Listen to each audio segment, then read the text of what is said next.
আসসালামু আলাইকুম। কেমন আছেন আপনি? আলহামদুলিল্লাহ ভাই। ভাই আমার 100 টাকার হালিম পার্সেল দাম যাইব। যাইবো দিয়ে দেবো না, রক দিয়া পা দিয়ে দেবো। রক দিয়া দেন। 100 টাকা পায়া আছে ভালো। আচ্ছা দেন ভাই একটা দেন।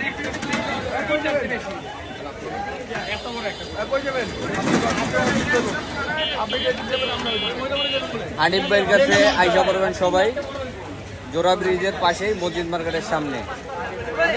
চমৎকার একটা হালিম। বন্ধ থাকে, শুধু শনিবার বন্ধ থাকে, এছাড়া সপ্তাহে আপনার 5-6 দিনই পাইবেন, শনিবার বাদে। দূর থেকে যারা আসেন শনিবার আসবেন না। শনিবারে আসবেন না, দূরে থেকে যারা আসবেন শনিবার বাদে সপ্তাহের সব কয় দিনই পাইবেন এই হানিফ ভাইয়ের হালিম। এই যে 100 টাকার পার্সেল হালিম ভাই। হানিফ ভাই হালিমটা দেন। হ্যাঁ ভাই।